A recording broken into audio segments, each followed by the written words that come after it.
guys, welcome back to another video. If you're new here, my name is Mimi and this is Mimi React. On this channel, I react to pop culture news, TV shows, and all the things. So we're going to get right into today's video. It's going to be a quick one, not much to talk about. So the first topic that I wanted to talk about today is Tyler Perry. If you have not watched Kirk Franklin's Den of Kings, it's like a round table talk with a whole bunch of men. So far, we only had 2 episodes, and then they're all black men. And the conversations have been like really wholesome, really healthy conversations, safe space for black men. So the episode that we just watched a few days ago, Tyler Perry is on the episode. Jeezy and another guy, I don't know his name, and I don't really know him, but it was a really great conversation. So one thing I wanted to discuss is Tyler Perry said that he fired his aunt. So they were asked a question: how do they navigate the relationship with their family, being a billionaire and having, I guess, boundaries with families when it comes to finances? So Tyler Perry said that he fired his aunt because, she was always asking him for money, so he offered her a job. He was like, okay, I'm not going to keep giving you money, but I'll give you a job. I fired my aunt. I fired my aunt. She said she wanted a job. She would always call asking for money. I'm like, okay, I was sending the money. I was like, listen, I want to help you. I don't want to help you build this thing, not be welfare to you. So let me give you a job. She wasn't coming in, calling in all the time. I was like, okay, well, you got to go. Because you want me to hand you the money, but you don't want to work for it. See, that doesn't work for me. And it's the same way with my son. Like, he's 10 years old. Like, there's certain things that he wants. He has to do chores and work for it. Right. I don't believe in giving us things that are just going to handicap us. That is the worst thing you can do. And I've had family members that I've done that to because my mother has asked me to. And when she passed away in 2009, I sent all of them letters saying, listen, you got 60 days to become gainfully employed because I'm not going to keep supporting you like that. And I watched that, I was like, wow, that gotta be cold, right? But then it's like, knowing Tyler Perry, and I don't know him personally. I just read his book, Higher is Waiting, Higher is Waiting, that's the name of the book. I just read it like a few weeks ago, so I couldn't wait to see this episode. His journey is so inspiring. So I know, like, from reading his books, he has always been a help to a lot of people, the black culture. A lot of actors and actors have said that he has paid a lot of them, like, a whole lot, right? I remember Megan Good said Tyler Perry was the first person to pay her what she's worth, right? So we know he always put in his culture, the black people on, giving them jobs and things like that. So him helping his family wasn't something new and shocking to hear. But when he said he fired, I was like, ooh, that's cold. Personally, I don't know if I would have the heart to fire my family member. And that's because I don't think I would do business with my family member. I'm going to be completely honest. I might give you money to start a business. Let's say if you know how to do hair, I might put down your first down payment or your hair salon. Or if you know how to do makeup, I might give you money to start your makeup business. But I just will not hire or work with family. That's just my personal preference. But Tyler Perry is different. He likes to just help and put people on. I get that. And I like how he said that, he had to learn how to build boundaries. And he said his mom, even after his mom died in 2009, he wrote a letter to a lot of his family members who he was just taking care of. Like, hey, you got 60 days to find a job. And he said a lot of them now has a job, right? Because sometimes family members can get comfortable and they can just continue to depend on you and lean on you, and then get to a point where they take advantage of it. And I commend him for that, because he even said that he used his own son who's 10 years old. They said when his son wants certain things, he works for it. He do chores around the house. And that's how you teach people responsibility, right? You want something, you're going to work for it. And I love that. The other thing I want to talk about, I saw an interview with Kirk Franklin. I haven't watched the entire video, the interview, because it's on Zeus. And I don't have Zeus membership. I think it's membership and I'm not paying for it. So, but I saw a clip. He did an interview with Jason Lee where he talked about his relationship with his son, because we know Kirk Franklin has 2 sons. His oldest is with a different woman than his wife. And he is 37 years old. We have seen through the years there was a time Kirk Franklin went viral. His son exposed him, uploaded an audio conversation between the two of them where they had a heated conversation, and Kirk Franklin used some explicit language, called his son out of his name, and it was a very heated time, right, between the two. So Jason Lee asked him, what is the relationship like with him and his son? And he said, it's, I guess, pretty much still rocky. To rehash all that, your son, You can ask me whatever. where's your relationship with him now? Well, first thing is, I want to say that I was very disappointed in myself with the language that I used with my son. Is I know my son's condition, and I know who my son is, and so I should have had more discipline to be able to remember who I was talking to, how I responded, because that's still my child, and it was wrong for me to communicate like that with my child. I'm very disappointed in myself. Yes, very disappointed in what he did. Very hurt by what he did. Did you feel betrayed? Yes, but most importantly is my son's well-being. And that is what we're all fighting for right now. That is what we're all praying for right now. People that follow him on socials probably know exactly what we're talking about. We are really trying to fight for the wellness. And they're trying to mend the relationship, but he said his focus, him and his family's focus, is helping his son.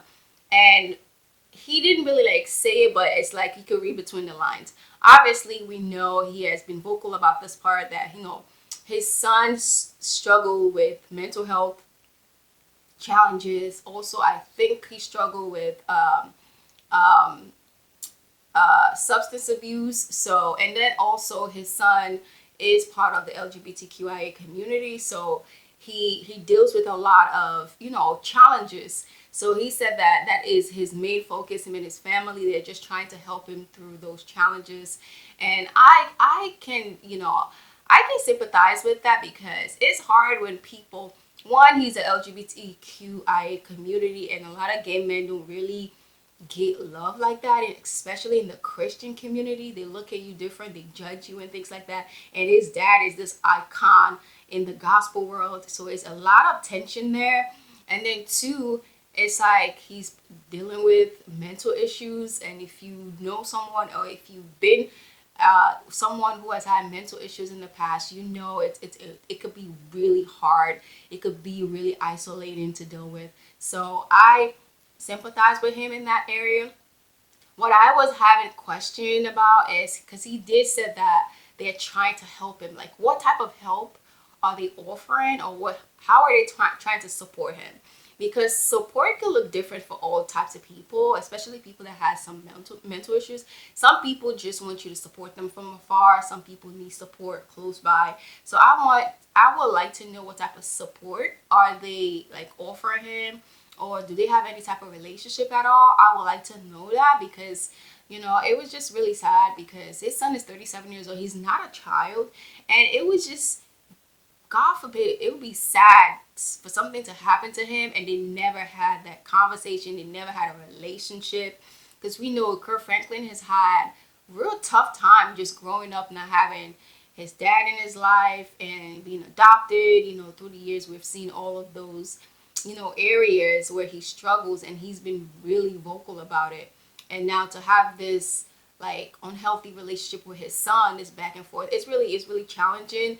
And I really hope that they work through that. But I love the fact that he's still hopeful. He's still, as old as his son is, he's still hopeful that one day, they will get in good terms.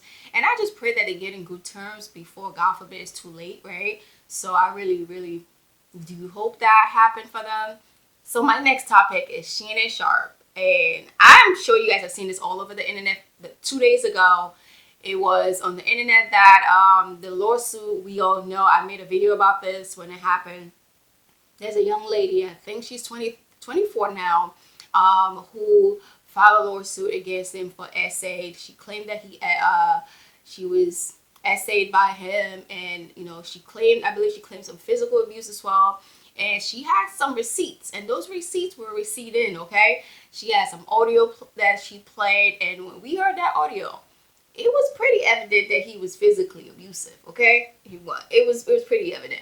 So they've come into settlement. He settled it for $50 million, and she made an announcement to social media that she's no longer doing OnlyFans, because we know she was an OnlyFans girl. I think that's how he discovered her. And she made an announcement that she's no longer doing OnlyFans. And I'm like, good for you. She got 50 million. Obviously, she's not going to get all of that money. She's probably going to get like maybe 60 to 70% of it, because, you know, she got lawyer fees. She got to pay tax, I think. She got to pay tax out of that. So she's not going to get the entire 50 million, but she's going to get a good percentage of it. I was thinking, right, if I was her, right, and I have such amount of money, I would just move out of the country, go somewhere where you can really enjoy that money. Because 50 million, you look at it like it's a lot of money, but it's really not, especially when you're a celebrity. It's really not, because these people are living in houses where they're paying like $10,000 to $20,000 in rent. A lot of these people that are not homeowners, they're paying $10,000 to $20,000 a month for rent.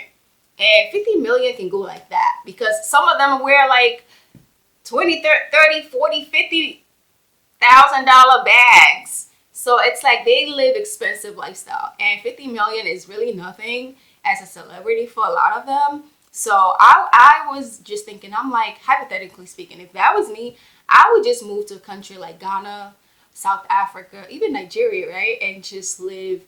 You could get a good, nice house, start a business, enjoy your life, right?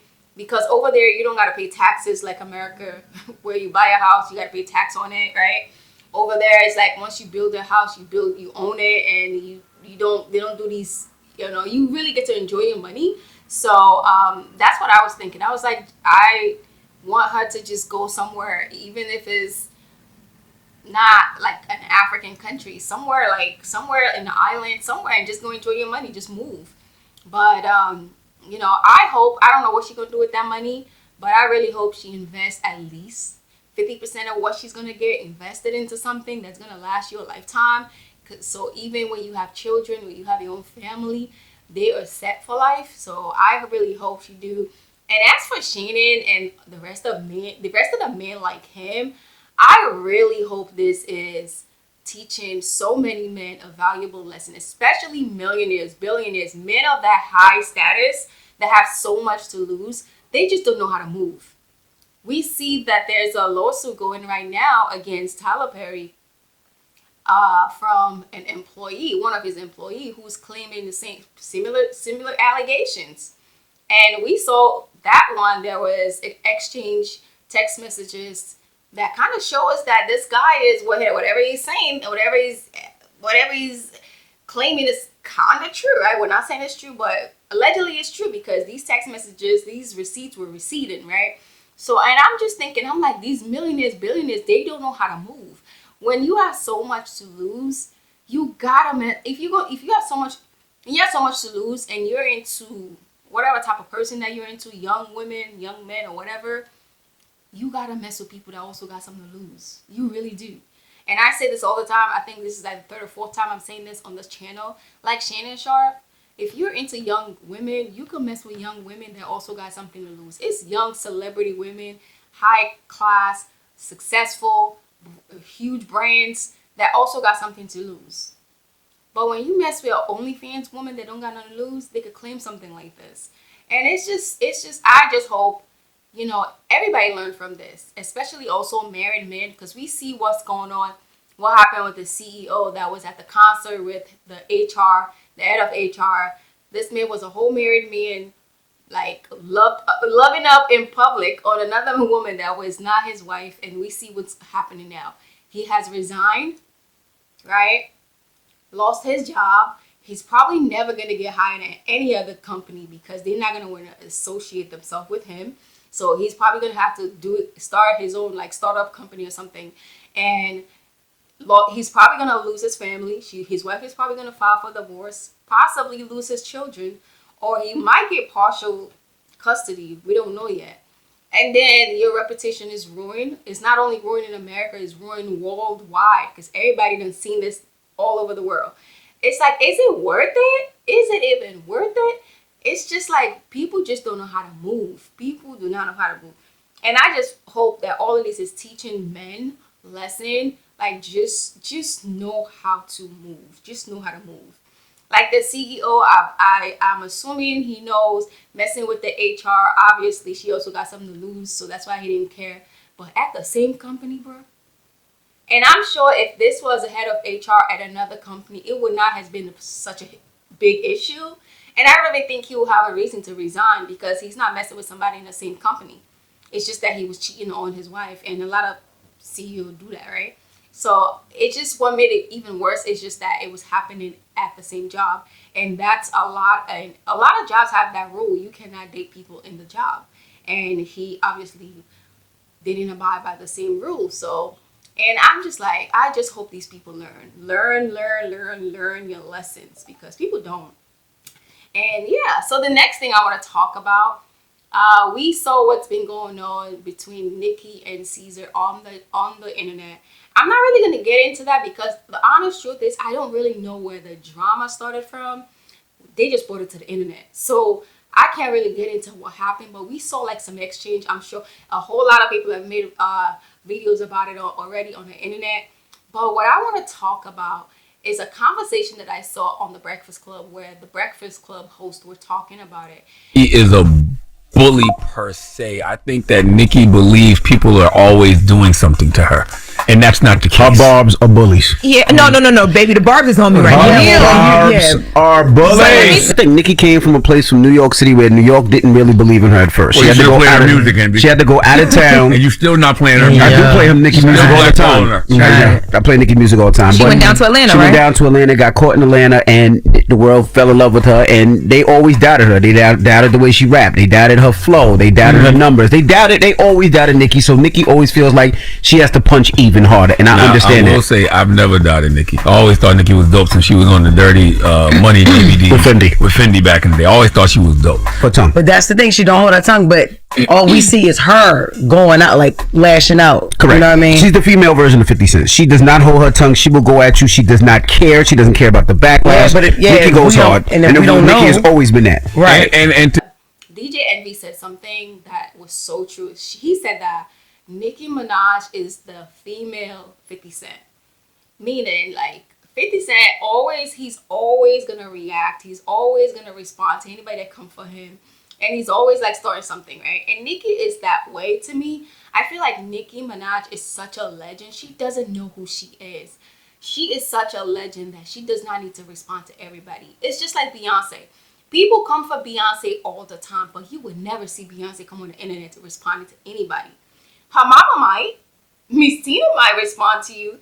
But Beyonce is not going to give you a time of her day. And I just want Nicki to take a page out of Beyonce's book because she's such a legend. But the fact that she's always responding to somebody, she's always going at somebody, it's just not a good look for her. I get the whole diss track.